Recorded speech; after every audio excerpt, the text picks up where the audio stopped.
Hello students. आज के class में हम लोग देखेंगे in wave theory of light में हम लोग प्रूव करेंगे कि in Young's double slit experiment I is equal to I max cos square 5/2। तो यहाँ पर देखिए ये यंग्स का एक्सपेरिमेंट मैंने सेटअप रखा हुआ है। ये यहाँ पर एक स्लिट रखा हुआ है, इसको मैं कह रहा हूँ x1, और यहाँ पर कह रहा हूँ और एक स्लिट है, इसको मैं बोल रहा हूँ x2। तो यंग्स एक्सपेरिमेंट में ये डबल स्लिट रहता है, तो मैंने ये पेयर ऑफ स्लिट रखी हुई है। और आप देखिए यहाँ पर जो वेव्स निकलते हैं तो ये सब जगह वेव्स की क्या हो जाती है, इंटरफेरेंस हो जाती है। तो इंटरफेरेंस पैटर्न हमको सब जगह मिलता है, जहाँ जहाँ उनके वेव्स की क्या हो रही है, इंटरफेरेंस इंटरफेरेंस हो रहा है। क्योंकि यहाँ से जब वो वेव्स निकलेंगे तो डिफ्रैक्शन हो जाएंगे, तो स्प्रेड आउट हो जाएगा। तो ये पूरा इंटरफेरेंस रीजन रहेगा जहाँ जहाँ वेव्स इंटरफेयर हो रहे हैं।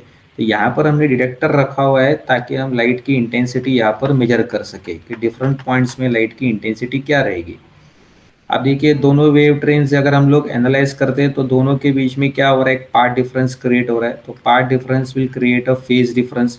इस पॉइंट पे जब हम लोग दोनों वेव्स की सुपरपोजिशन करते हैं तो रिजल्टेंट वेव देखिए हमको किस फॉर्म का मिलेगा। तो अगर मैं एक फर्स्ट वेव को रिप्रेजेंट करता हूँ इन दी साइनसोइडल फॉर्म, अगर फर्स्ट वेव है इसको मैं रिप्रेजेंट करता हूँ y1 is equal to a1 sine omega T.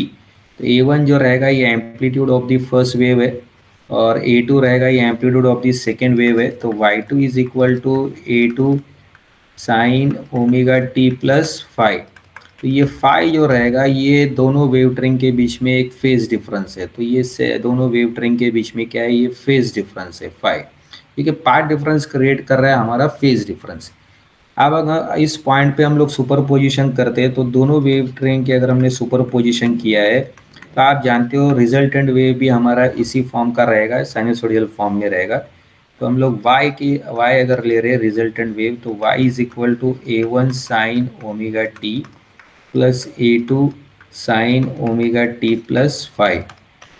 अब इन वेव ट्रेन्स को हम लोग ऐड करने जा रहे हैं। तो y is equal to a1 sine omega T plus ये A2 रहेगा। अभी साइन A प्लस बी आपका क्या रहेगा, यहाँ पर sine omega t into cos of five plus cos omega t into sine of five. तो ये मैंने यहाँ पर फॉर्मूला यूज़ किया है, sine A plus B sine A into cos B plus cos A into sine B. अब इसके बाद देखिए y इज इक्वल टू, यहाँ पर मैं साइन ओमेगा टी को कॉमन ले रहा हूँ। तो ये आपका बनेगा A1 plus A2 cos of five.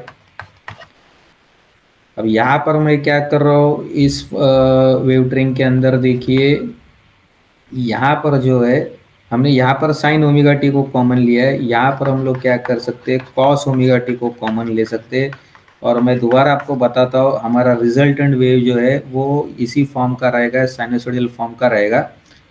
और दोनों वेव में एक फेज फाई जो है ये फेज डिफरेंस है between first wave and the second wave. तो रिजल्टेंट वेव भी जो हमारा रहेगा वो इसी फॉर्म का ही रहेगा।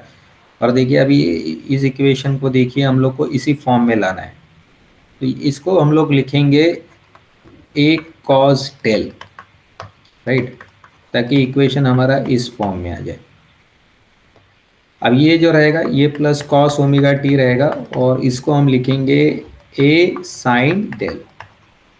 तो आप देखिए अभी रिजल्टेंट वेव जो रहेगा ये उसी फॉर्म का आ गया जो हमने एक्सपेक्ट किया था। तो y is equal to A sine omega T plus del, क्योंकि इसका सिंप्लीफिकेशन क्या बनेगा, sine omega t into cos del plus cos omega t into sine del. तो ये हमारा रिजल्टेंट वेव का इक्वेशन है। This is the first part of the derivation. अब सेकेंड पार्ट देखिए, इसमें हम लोग क्या ले रहे हैं, ए कॉस डेल। अगर आप ए कॉस डेल की तरफ जाते हैं तो ए कॉस डेल की तरफ आप देखिए A cos del is equal to A1 plus A2 cos of phi. And हमारा ए साइन डेल जो रहेगा, हमारा ए साइन डेल जो रहेगा वो रहेगा A2 साइन ऑफ फाइव। अब इन दोनों को हम लोग क्या करेंगे, स्क्वेयरिंग करके ऐड करेंगे। समझो आप इसको स्क्वेयर कर रहे हैं, हम लोग इसको स्क्वेयर कर रहे हैं, स्क्वेयरिंग बोथ साइड। तो क्या मिलेगा, A square into cos square del is equal to A1 plus A2 cos phi the whole square, right. और ये यहाँ पर रहेगा, इस इक्वेशन को भी अगर हम लोग स्क्वेयरिंग कर रहे हैं बोथ साइड में, तो A square sine square del is equal to A2 sine of phi square. तो अब अगर यहाँ पर हम लोग जा रहे हैं, इसको ऐड कर रहे हैं, दोनों इक्वेशन को अगर हम लोग ऐड कर रहे हैं, तो A square cos square del plus A square sine square del is equal to A1 plus A2 cos of phi the whole square plus A2 sin of phi the whole square। अब यहाँ पर मैंने ए square को common लिया है, cos square del plus sine square del that is equal to A1 square plus 2A1 into A2 cos of phi plus A2 square into cos square phi plus A2 square into sine square five, right. अब इसके बाद ये 1 हो जाएगा, तो A square जो हमारा रहेगा that is A1 square plus 2A1 into A2 cos of five plus, देखिए अगर मैं A2 स्क्वायर को कॉमन लेता हूँ तो यहाँ पर क्या आ जाएगा, cos square five plus sine square phi, और cos square five plus sine square five is 1। हाँ, तो देयरफॉर ये एक बहुत इंपॉर्टेंट इक्वेशन आ गया है। रिजल्टेंट वेव जो आएगा उसका एम्पलीट्यूड स्क्वायर क्या आएगा, A1 square plus A2 square plus 2A1 into A2 into cos of five. ये एक बहुत इंपॉर्टेंट इक्वेशन आ गया है, क्योंकि cos square five plus sine square five is 1, since cos square five plus sine square five that is equal to 1। अब अगर हम लोग intensity of the resultant wave लेते हैं, इंटेंसिटी अगर कोई भी वेव के हम लोग इंटेंसिटी रहते हैं, तो how it is connected to amplitude. तो intensity of wave is proportional to the amplitude of amplitude square. कोई भी एक वेव लेते हैं तो उसका इंटेंसिटी जो रहता है प्रोपोर्शनल रहता है एम्पलीट्यूड स्क्वायर को। I will be equal to constant into A square. अगर मैं दोनों साइड से कांस्टेंट से मल्टीप्लाई करता हूँ तो देखो क्या आएगा, K square is equal to KA1 square plus KA2 square plus 2KA1 into A2 into cos of five. तो हमारा क्वेश्चन देखिए आप, हमारा जो फाइनल क्वेश्चन देखिए, क्वेश्चन क्या है हमारा। हमारा क्वेश्चन ये है कि हमको इंटेंसिटी निकालनी है, तो नेचुरली हमको इंटेंसिटी की तरफ जाना पड़ेगा। और इंटेंसिटी कैसे रिलेटेड है एम्पलीट्यूड से, कि intensity is proportional to the square of the amplitude. तो इसके लिए मैंने यहाँ पर दोनों साइड से कांस्टेंट से मल्टीप्लाई किया, तो ये आपका रिजल्टेंट इंटेंसिटी आएगा IR। It is equal to I1 plus I2 plus 2 under root, देखिए यहाँ पर ये एक ही बार के है, इसके लिए I1 into I2 into cos of five. तो जब हम ये इसको सिंप्लीफाई करते तो एज पर डेफिनेशन ये हमारा I हो रहा है, ये I1 हो रहा है, ये I2 हो रहा है, और ये क्या हो जाएगा 2 under root I1 into I2 into cos of five, right. क्योंकि ये स्क्वायर के फॉर्म में नहीं है, ये स्क्वायर के फॉर्म में नहीं है, इसके लिए ये अंडर रूट के फॉर्म में आएगा, under root I1 into I2 into cos of five. तो ये भी एक इंपॉर्टेंट इक्वेशन है। तो हमको जिस पॉइंट पे हमने दोनों वेव ट्रेन को ऐड किया है, तो उस पॉइंट पे आपका रिजल्टेंट जो रहेगा ये फॉर्म करेगा। अगर आप दो वेव ट्रेन को ऐड करते हो और एक पर्टिकुलर पॉइंट पे उसकी सुपर पोजिशन लेते हो, तो IR क्या रहेगा आपका, I1 plus I2 plus 2 under root I1 into I2 into cos of five. अब फाइव क्या है, फेज एंगल है between the first wave and the second wave. तो यहाँ पर हम लोग सुपर पोजिशन कर रहे हैं, दो वेव्स के लिए सुपर पोजिशन कर रहे हैं, राइट। अब आप देखिए इसमें नेक्स्ट पार्ट देखिए, ये भी एक बहुत इंपॉर्टेंट है। अगर मैं दोनों वेव की इंटेंसिटी सेम एज्यूम करता हूँ, if we assume what we are assuming, I1 is equal to I2, मतलब दोनों भी स्लिट सेम विड्थ के, दोनों भी स्लिट अगर सेम विड्थ के, दोनों की इंटेंसिटी सेम है, तो आपका IR क्या बनेगा, यहाँ पर I बनेगा, यहाँ पर भी I बनेगा, यहाँ पर 2 बनेगा, यहाँ पर आपका I स्क्वायर बनेगा, यहाँ पर आपका cos फाइव बनेगा। तो ये क्या बनेगा आपका 2I बनेगा, ये आपका 2I रहेगा, ये cos फाइव रहेगा, राइट। ये हमारा यहाँ पर cos फाइव आ जाएगा। तो आप देखिए ये इक्वेशन क्या रहेगा हमारा, IR is equal to 2I plus 2I cos five तो 2i को हम कॉमन लेंगे, 1 प्लस कॉस फाई यहाँ पर लिखा है, राइट। और ये रिजल्टेंट वेव है, और 1 प्लस कॉस फाई क्या रहेगा हमारा, 2 कॉस स्क्वायर फाई।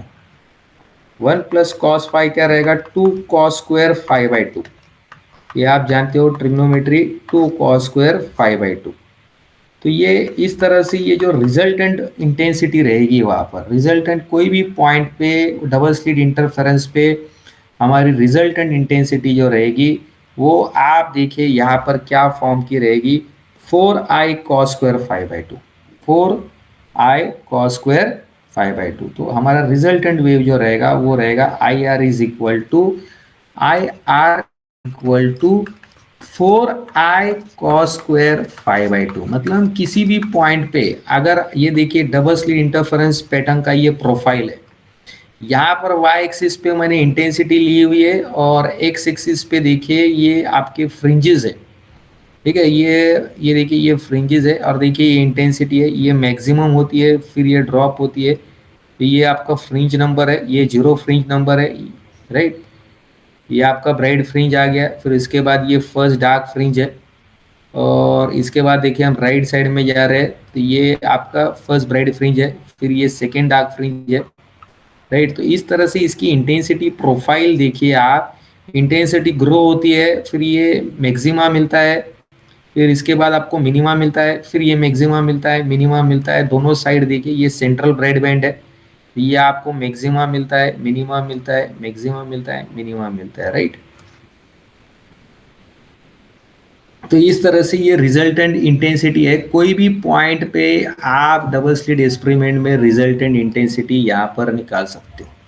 अगर आपने मान लो अगर ये मैक्सिमा है, यानी कि सेंटर में आपको हमेशा मैक्सिमा मिलता है, सेंटर में हमेशा आपको मैक्सिमा रहता है, तो वहाँ पर फेज एंगल क्या रहता है आपका, 0 रहता है। तो फॉर समझो हम लोग सेंट्रल फ्रिंज की तरफ जाते हैं, एक ही फ्रिंज लेते हैं, ये सेंटर वाली ब्राइट फ्रिंज को लेते हैं। सेंटर वाली अगर हमने एक फ्रिंज लिया हुआ है, तो ब्राइट फ्रिंज के अंदर जो सेंटर में रहता है, सेंटर में इंटेंसिटी बहुत मैक्सिमम रहती है, तो उसको बोलते हैं मैक्सिमा। तो फॉर मैक्सिमा के लिए, यानी कि फर्स्ट ब्राइट फ्रिंज, यानी कि फर्स्ट ब्राइट फ्रिंज के लिए, यानी सेंट्रल ब्राइट फ्रिंज, ये हमने लिया हुआ है सेंट्रल ब्राइट फ्रिंज।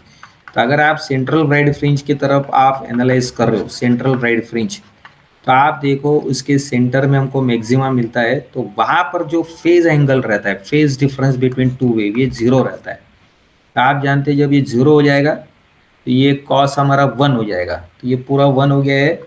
तो आप देखिए क्योंकि कॉस 0 हमारा 1 है, तो इसके वजह से ये जो हमारी रिजल्टेंट इंटेंसिटी रहेगी ये मैक्सिमम रहेगी।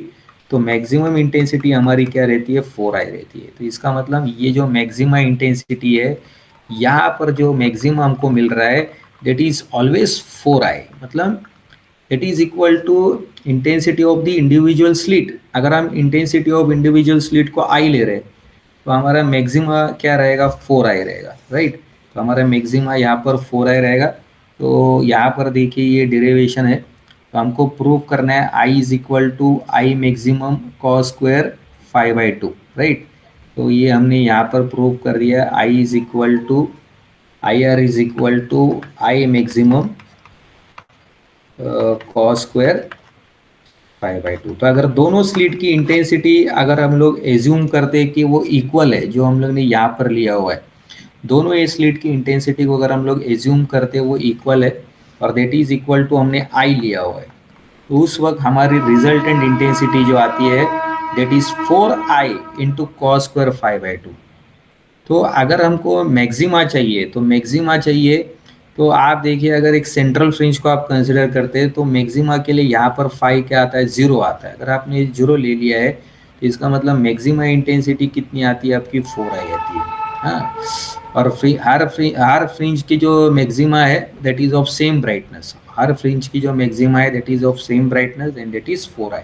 so therefore IR is equal to I max into cos square 5 by 2, where I max is equal to 4i. So this proves our derivation. So I hope students you have understood this. Thank you everybody.